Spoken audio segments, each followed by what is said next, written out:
Have you ever found yourself in a relationship where you are pouring every ounce of your energy, like in a dance, your empathy and your dedication into another person, only to slowly and then all at once realize that you are merely a background character, a supporting actor in the grand narrative of someone else's life, your own storyline fading into the periphery? This is a profoundly painful and isolating truth that a great many of us have faced at some point in our lives, a quiet erosion of the self that we often, out of fear or hope, choose to brush aside, telling ourselves comforting lies that perhaps this is just how things are, that maybe we are expecting too much, or that this imbalance is simply the price of connection in a complicated world. But here is the unequivocal, non-negotiable reality check you need to hear and to internalize. It absolutely should not be this way. You are not a convenience to be utilized at another's leisure. You are not a stepping stone for someone else's personal journey, and you are most certainly not a temporary fix, an emotional band-aid for another person's needs and insecurities. Today, we are going to embark on a crucial and deeply important exploration.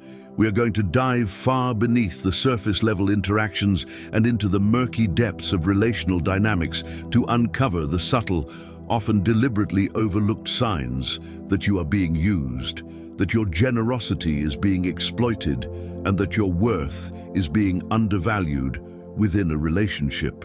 This critical examination is not solely about the dramatic, cinematic betrayals that are easy to spot and condemn. Rather, it is about those small, almost imperceptible moments and the insidious repeating patterns that, like water dripping on stone, slowly and methodically chip away at the very foundation of your self-worth, your confidence, and your understanding of what you rightfully deserve. By the time we reach the conclusion of this video, you will not only be equipped with the clear-eyed ability to spot these glaring red flags from a mile away, but you will also be armed with the practical, philosophical, and psychological tools necessary to steer your personal ship away from these treacherous waters and back to the safe, sovereign harbor of your own self-respect, a place where your immense value is not only recognized, but is actively cherished and celebrated. This is your right, because you, without any shadow of a doubt, deserve relationships that are genuinely authentic, passionately reciprocal, and fundamentally respectful on every conceivable level. So, let's begin the vital work of unraveling these hidden truths together. Let's pull back the curtain on these relational dynamics, and let's take that monumental first step towards radically transforming the way we see ourselves, our worth, and the connections we choose to cultivate with others. I need you to stay with me for this entire journey, because what you are about to learn and internalize could very well serve as the definitive turning point, the moment of clarity that forever changes how you navigate your interpersonal connections with others from this day forward. Before we dive deeply into this essential content, I must urge you to hit that like button if you are ready to reclaim your power, to share this video with someone in your life who desperately needs to hear this message, and to subscribe to this channel for more of this eye-opening, transformative content. And please, remember that watching this video in its entirety, from beginning to end, without skipping, is absolutely key to getting the complete, nuanced picture and to making a truly meaningful and lasting change in the way you conduct your relationships. The first signal we must meticulously examine is the phenomenon of one-sided effort, a dynamic that most of us have unfortunately encountered at some point in our relational lives, a situation where we find ourselves consistently playing the role of the giver, the perpetual supporter, the one who is always initiating, always reaching out, and always ensuring the connection remains alive. This profound disparity, where one person is consistently making exponentially more effort than the other, can leave you feeling profoundly unappreciated, emotionally drained, and questioning your own value. It is an experience perfectly analogous to you rowing a boat entirely alone, straining against the current, while the other person is simply along for the ride, a passive passenger offering no help, completely oblivious to your exertion. This painful situation brings to mind a powerfully insightful quote from the Stoic philosopher Seneca, who wisely said, "We are more often frightened than hurt, and we suffer more from imagination than from reality." So often, we consciously ignore this glaring imbalance, not because we are unaware of it, but out of a deep-seated fear of losing the relationship, even when that very relationship is causing us significantly more harm than good. This consistent one-sided effort stands as a crystal-clear indicator of a deeply unbalanced and unhealthy relationship. Marcus Aurelius, the revered Roman emperor and a dedicated Stoic philosopher, once remarked, "Never value anything as profitable to your character that forces you to break your promise, to lose your self-respect, to hate, suspect, curse, act the hypocrite, desire things that require walls and curtains." This wisdom is particularly poignant and relevant when we carefully consider the toxic dynamics of a one-sided relationship. If you find yourself repeatedly compromising your core values, your inherent dignity, and your hard-won peace of mind merely to maintain the fragile facade of a relationship, it is absolutely worth questioning its true value and worth in your life. In such draining relationships, you are invariably the one making all the plans. You are the sole initiator of all communication, and you often find yourself concocting elaborate excuses for the other person's glaring lack of effort and engagement. This continuous, exhausting give-and-take imbalance inevitably leads to a dangerous buildup of resentment and a profound, aching sense of loneliness, even when you are technically not physically alone. As the great Greek philosopher Epictetus sagely said, "We have 2 ears and 1 mouth so that we can listen twice as much as we speak." However, in the distorted reality of a one-sided relationship, you might tragically find yourself doing all the talking, all the sharing, with very little active listening, empathy, or genuine engagement ever being offered in return from the other party. Within the realm of Western psychology, this damaging imbalance is widely recognized as a potent source of significant emotional distress and relational dissatisfaction. It is absolutely essential to remember and to internalize that a truly healthy, thriving relationship must involve mutual effort, mutual investment, and genuine reciprocation. When this fundamental balance is missing, the relationship can begin to feel more like a heavy burden than a genuine source of joy, support, and companionship. It is of paramount importance to recognize your own immense worth and to consciously refuse to settle for any relationship that consistently leaves you feeling undervalued, unappreciated, and emotionally depleted. As you courageously navigate these turbulent relational waters, always remember that your overall well-being and your inherent self-respect must always be your non-negotiable priority. Recognizing and then proactively addressing the critical issue of one-sided effort is a crucial, foundational step on the path toward cultivating healthier, more balanced, and more deeply fulfilling relationships. The second signal we must bring into the light is that of selective availability, a telling and deeply revealing sign where the dynamics of a relationship are skewed heavily, almost exclusively, in favor of one party's convenience and schedule. It's a situation that, unfortunately, many of us have painfully faced. A friend or a loved one who is always ready, willing, and eager to receive your support, your time, and your emotional energy, but is remarkably and consistently seldom available to offer that same level of support and presence in return when you are the one in need.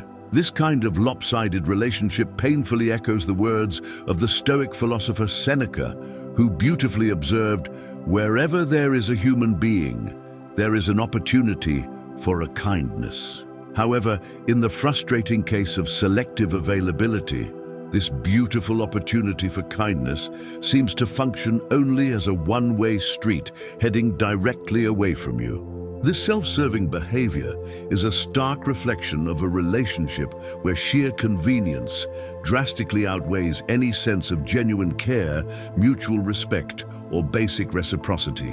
When someone is only present in your life, only responsive to your messages, only available for a call or a meetup when it perfectly suits their immediate needs, or when they stand to directly benefit from the interaction, it points unmistakably towards a profound lack of genuine commitment, investment, and concern for your well-being.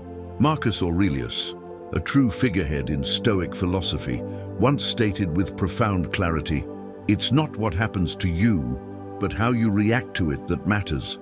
Ndim. This empowering perspective is particularly useful and applicable here. It suggests that your conscious, deliberate response to another's selective availability is absolutely crucial.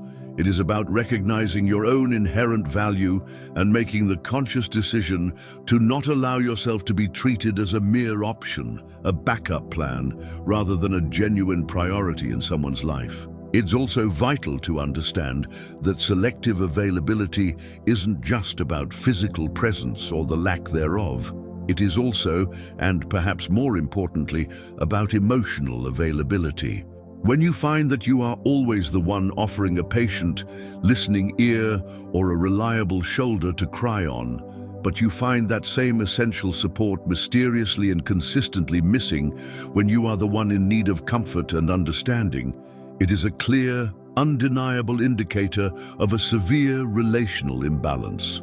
This glaring lack of reciprocity can, over time, lead to intense feelings of loneliness, frustration, and emotional neglect. It is a dynamic painfully reminiscent of Epictetus's words, "We have 2 ears and 1 mouth so that we can listen twice as much as we speak." In a truly balanced, healthy relationship, this wise adage applies equally and generously to both parties involved. But in a relationship characterized by selective availability, you will almost certainly find yourself perpetually, exhaustively on the listening end, your own voice and needs going unheard. From the established perspective of Western psychology, the concept of reciprocal social support is absolutely fundamental to the development and maintenance of any healthy, sustainable relationship. The principle of reciprocity is deeply ingrained in the fabric of human social interactions and is utterly essential for the cultivation of trust, safety, and emotional intimacy. When this fundamental reciprocity is absent, when the scales are permanently tipped, it can lead to significant emotional strain, a decrease in self-esteem, and a pervasive sense of relational dissatisfaction. It is therefore critically important to recognize when you are caught in such a draining dynamic and to take proactive, courageous steps to address it. This might involve initiating an open, honest conversation about your needs and feelings. It might require the firm setting of healthy boundaries, or it may ultimately necessitate a thorough re-evaluation of the relationship's very place in your life altogether. As you navigate these challenging and often painful relational situations, remember the powerful words of Marcus Aurelius: "The best revenge is to be unlike him who performed the injustice." In other words, instead of responding with bitterness, resentment, or by becoming similarly unavailable and closed off yourself, strive to steadfastly uphold your own values, your own kindness, and actively seek out relationships that are more balanced, more reciprocal, and ultimately more fulfilling for your soul. The third signal we must confront is the profound and deeply hurtful absence of genuine interest within a relationship, an issue that strikes directly at the very heart of what it means to truly, authentically connect with another human being on a meaningful level. In a genuine, healthy friendship or romantic partnership, there exists an essential, vibrant, two-way exchange, a mutual and enthusiastic interest in each other's inner lives, emotional landscapes, personal aspirations, and daily experiences. This beautiful mutuality stands in stark, painful contrast to a relationship where one party demonstrates little to no curiosity about the other's life. a situation that the great philosopher Aristotle would have likely seen as a complete failure to achieve what he termed the friendship of the good, a connection where mutual appreciation, virtue, and genuine care are the foundational pillars. This glaring lack of authentic, sustained interest is often a clear, unmistakable sign that the relationship is more transactional, more about what can be gained, than it is about an authentic mutual connection. Seneca, the renowned Stoic philosopher, might have commented on this painful imbalance by highlighting the critical importance of mutual benefit and respect in any human interaction. He fervently believed that relationships should not be based solely on what one person can extract or gain from the other, but must be firmly rooted in a foundation of mutual respect, mutual benefit, and a shared desire for growth. When someone shows a consistent, glaring lack of interest in your personal well-being, your deepest aspirations, or your ongoing struggles, it indicates a profound lack of empathy and a fundamental disregard for the core components that make a relationship truly meaningful and sustaining. Plato, with his unparalleled insights into human nature and the ideal forms of connection, might have seen this emotional absence as a failure to recognize and strive for the ideal form of friendship, the perfect, highest version of what a connection between two people can and should be. In his elevated view, real, meaningful relationships should reflect a deeper, almost spiritual understanding and a genuine connection between individuals. When this essential depth is missing, when conversations remain on the superficial level of weather and schedules, the relationship becomes a mere shadow, a pale imitation of what it could and should truly be. Moreover, the painful lack of genuine interest in someone's life can lead to intense feelings of isolation, insignificance, and emotional neglect.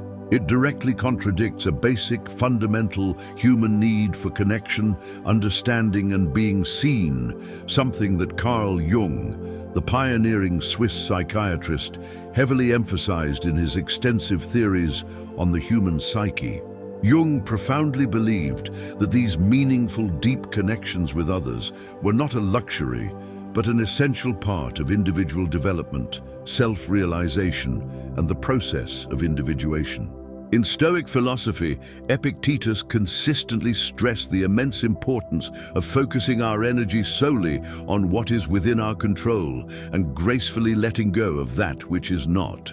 Within the context of relationships, this invaluable wisdom means recognizing and accepting when a relationship lacks genuine interest and understanding on a deep level that we cannot force, coerce, or convince someone to show a care and curiosity they simply do not feel. Instead, we should consciously redirect our focus and our efforts towards cultivating relationships that are inherently enriching, mutually supportive, and characterized by a natural flowing reciprocity. Socrates, known for his relentless method of deep questioning in the pursuit of truth, might have encouraged us to continually, courageously question the very nature of our relationships. Are they based on a foundation of mutual respect and authentic interest?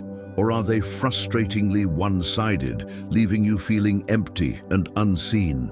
This practice of constant, honest inquiry can be a powerful compass, helping us to navigate away from draining connections and towards healthier, more balanced and truly fulfilling relationships.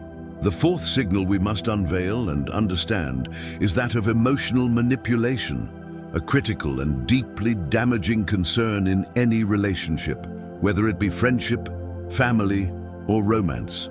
Emotional manipulation occurs when one person strategically uses guilt, emotional pressure, fear, obligation, or even subtle, insidious coercion to influence, control, and dictate the other person's actions, decisions, and feelings. This particular form of manipulation is especially pernicious and harmful because it cunningly exploits the victim's own compassion, empathy, and desire to maintain harmony, often making them question their own perceptions, feelings, and motivations, leading to a state of confusion and self-doubt. Stoic philosophy, particularly the powerful teachings of Epictetus, offers a clarifying lens through which to view and understand this toxic behavior. Epictetus taught that while external events and the actions of others are ultimately beyond our control, we always retain the power to control our responses, our judgments, and our internal state. In the context of emotional manipulation, this means developing the awareness to recognize the manipulative behavior for what it truly is, a form of control, and then consciously choosing not to let it dictate your actions or, most importantly, shake your fundamental sense of self-worth. Marcus Aurelius, another giant of Stoic thought, focused intensely on the importance of acting in accordance with one's own nature, reason, and virtues. When faced with emotional manipulation, his wisdom would guide us to stay fiercely true to ourselves and our principles, rather than being swayed, guilted, or pressured by someone else's attempts to exploit our emotions for their own ends. Aurelius would likely advise that we maintain our integrity and our inner peace above all else, not allowing the chaotic actions of others to disturb our internal equilibrium. Seneca, a contemporary of Aurelius, spoke and wrote often of the supreme importance of achieving and maintaining a tranquil mind, a state of ataraxia. He would have undoubtedly seen emotional manipulation as a direct and serious threat to this tranquility, a destructive force that actively disrupts our inner harmony, clouds our clarity, and throws our emotional world into turmoil. From his perspective, recognizing, naming, and then firmly resisting emotional manipulation is a key, non-negotiable step in safeguarding our mental and emotional equilibrium. From the perspective of Western psychology, the effects of emotional manipulation can be severe and long-lasting, leading to increased anxiety, crumbling self-esteem, and in some cases, even depression. Carl Jung, a profound explorer of the human psyche, believed deeply in the process of individuation, the journey of understanding, integrating, and accepting all aspects of one's own self. In a situation plagued by emotional manipulation, this process of individuation would involve recognizing the manipulation for what it is, trusting your own feelings and perceptions, and reaffirming your own thoughts, values, and right to autonomy. Aristotle's concept of phronesis, or practical wisdom, is also deeply relevant here. This virtue involves not only understanding what constitutes a good and desirable state of being, but also possessing the discernment to deliberate about how to achieve it effectively. In cases of emotional manipulation, practical wisdom would involve clearly seeing the manipulative tactics being employed, understanding their harmful impact, and then discerning the best, most virtuous way to respond, which may often involve setting firm boundaries or, ultimately, removing oneself from the toxic situation entirely. Plato, with his unwavering pursuit of truth and justice, might have viewed emotional manipulation as a corruption of the soul, a deceptive force that distorts reality, obscures truth, and undermines the very foundations of a just and honest relationship. In his famous dialogues, he frequently explored these ideals, and emotional manipulation would have been seen as utterly antithetical to them, a shadow that prevents genuine connection and understanding. The fifth signal of a profoundly problematic relationship is a consistent and disrespectful disregard for your personal boundaries. This is a situation where one party, repeatedly and often deliberately, oversteps, ignores, or outright dismisses the clearly stated limits and needs set by the other. This lack of respect for personal autonomy can manifest in a multitude of ways, constantly changing or cancelling plans at the last minute with no regard for your time, expecting you to be perpetually available on their terms, dismissing your expressed needs and preferences as unimportant, or violating your physical or emotional space. This behavior is not merely inconvenient or frustrating. It is deeply disrespectful and actively detrimental to the foundation of any healthy, sustainable relationship built on mutual respect. In the realm of Stoic philosophy, the teachings of Marcus Aurelius offer invaluable insight into this all-too-common issue. Aurelius emphasized repeatedly the importance of respecting both oneself and others. He believed firmly in the inherent dignity of every individual and the critical need to honor that dignity in all our interactions. From his perspective, allowing someone to repeatedly and flagrantly disregard your clearly communicated boundaries is entirely inconsistent with maintaining self-respect and personal integrity. It is a silent concession that your needs are less important. Similarly, Seneca, another profound Stoic thinker, spoke extensively about the necessary balance between self-preservation and the duties we owe to others within a community. He would likely view the persistent disrespect of boundaries as a serious violation of this delicate balance. In a healthy, functioning relationship, there must be a mutual, unspoken understanding and respect for each other's time, space, and individuality. When these fundamental elements are continuously disregarded, the relationship ceases to be a partnership and becomes a one-sided, exploitative arrangement that is ultimately harmful to your well-being. Epictetus, known for his empowering teachings on focusing solely on what is within our control, our own actions, responses, and judgments, would advise individuals in such situations to remember that their reactions and their boundaries are within their sovereign control. He would likely encourage a person to assert and maintain their boundaries with firm, calm conviction, reminding them that while we cannot control the actions or disrespect of others, we can always control how we respond, what we tolerate, and how firmly we uphold our own limits and self-respect. From a modern psychological perspective, Carl Jung's concept of individuation, the process of becoming your own individual, integrated self, involves understanding, setting, and protecting your personal boundaries. Respecting and asserting one's boundaries is a crucial part of this process of self-realization. When boundaries are continuously ignored, violated, or mocked, it can severely hinder personal growth and lead to intense feelings of frustration, anger, and a loss of personal identity.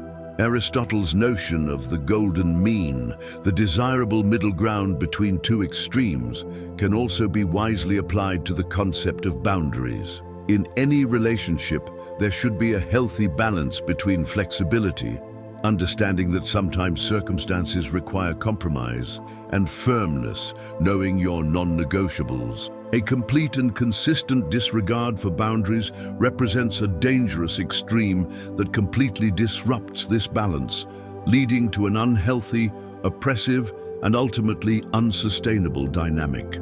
The sixth signal we must expose is that of a superficial connection, a type of relationship characterized by interactions that consistently lack any real depth, vulnerability, or genuine emotional engagement.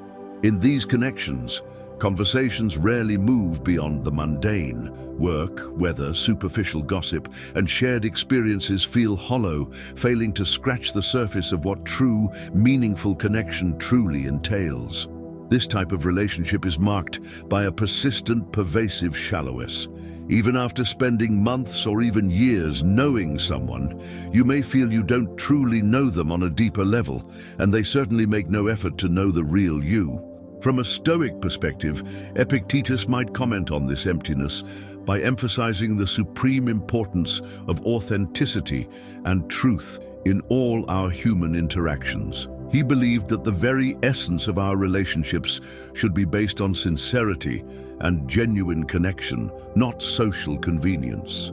When a relationship remains stubbornly superficial, it fails miserably to align with these core Stoic values. Marcus Aurelius, who frequently meditated on the nature of true companionship and community, would likely view a superficial connection as a tragic missed opportunity to forge a bond that genuinely contributes to the personal growth and mutual understanding of both individuals. Aurelius might encourage us to actively seek out relationships that challenge us to be better, that push beyond comfortable small talk, and that enrich our lives with shared meaning and purpose.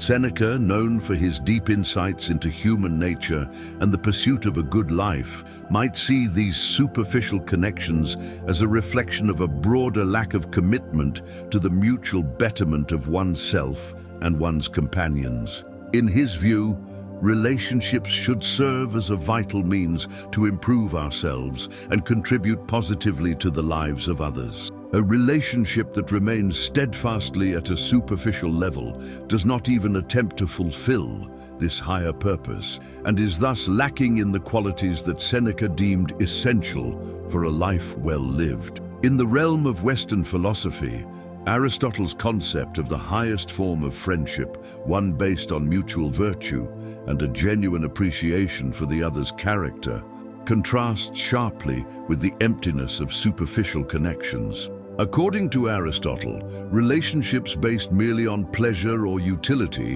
what you can get from the other person, are inherently inferior and transient.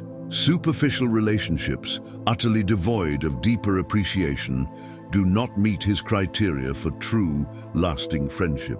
Plato might have conceptualized these shallow connections as relationships that failed to ascend to the world of forms, his ideal of the highest, most fundamental kind of reality. In Plato's view, a relationship that doesn't strive to understand and connect with the true, essential nature of the individuals involved is limited, unfulfilling, and ultimately a shadow of what is possible. Carl Jung, the Swiss psychiatrist, emphasized the critical importance of deep, meaningful connections in his theory of individuation. Jung would likely see superficial connections as significant barriers to achieving self-realization, as they simply do not allow for the depth of interaction, reflection, and challenge necessary for individuals to fully understand and integrate the different aspects of their own personalities. The seventh, and perhaps one of the most telling signals of a profoundly problematic relationship, is a noticeable, painful absence during your toughest times. Genuine friendships and strong partnerships are not proven in moments of ease and convenience. They are tested, proven, and forged in the fires of challenge, adversity, and vulnerability. When a person you consider a close friend or a trusted partner is conspicuously absent, distant, or unavailable during your periods of greatest struggle, hardship, or grief, it speaks volumes about their true level of investment, empathy, and commitment to the relationship and to you. Stoic philosophy, with its unwavering focus on virtue, resilience, and the authentic nature of human relationships, offers invaluable insights into this deeply painful experience.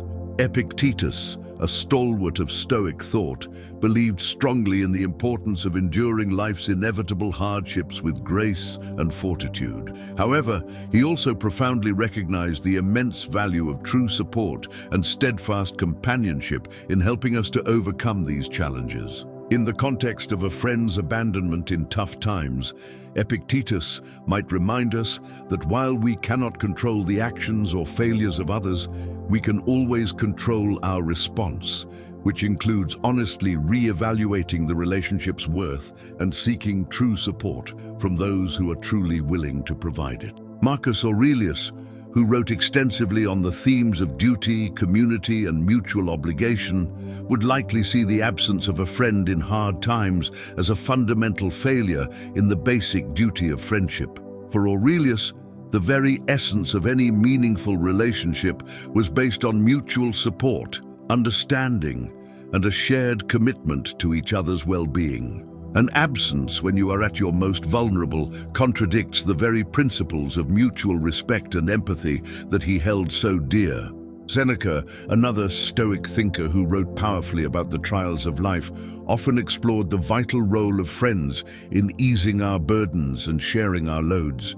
He would likely view a friend's absence during tough times as the hallmark of a relationship lacking true friendship, which he believed must be built on an unshakable foundation of mutual support and understanding. For Seneca, enduring hardship is an intrinsic part of the human condition, but enduring it alone, when you have rightly sought the support of friends, indicates a relationship that is hollow, one-sided, and ultimately worthless in times of real need. From a broader Western philosophical perspective, Aristotle's concept of perfect friendship is particularly damning here. For Aristotle, such a friendship is defined by mutual goodwill and a shared commitment to virtue and the good. A friend who vanishes during your struggles fails catastrophically to meet these criteria.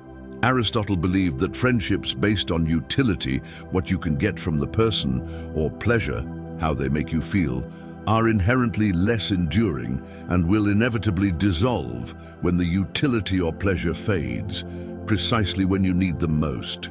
Plato might see this abandonment as indicative of a relationship that completely lacks the ideal form of friendship, one based on a deep, soul-level understanding and connection. For Plato, true friends are those who remain present, supportive, and engaged, especially during life's most difficult and defining challenges. Carl Jung, in his exploration of the human psyche and the path to wholeness, emphasized the indispensable importance of deep, meaningful connections for achieving personal growth and self-actualization. The absence of a friend during your difficult times can be incredibly detrimental to this process, depriving you of the emotional support, understanding, and external perspective necessary for navigating and overcoming profound personal struggles. As we come to the end of our deep and revealing journey today, please hold on to this fundamental truth. The true value of your relationships is not measured by the number of easy, sunny days you spend together, but by the quality of presence and the depth of support felt during life's most challenging, stormy moments. You absolutely deserve connections that are as deep, genuine, committed, and empathetic as your own heart is capable of offering. If the teachings, quotes, and insights shared today have been helpful, eye-opening, or affirming for you, please do drop a like to show your support and give us a follow to continue this journey of learning and transforming yourself into the ultimate, self-respecting architect of your relational world. Stay stoic and subscribe.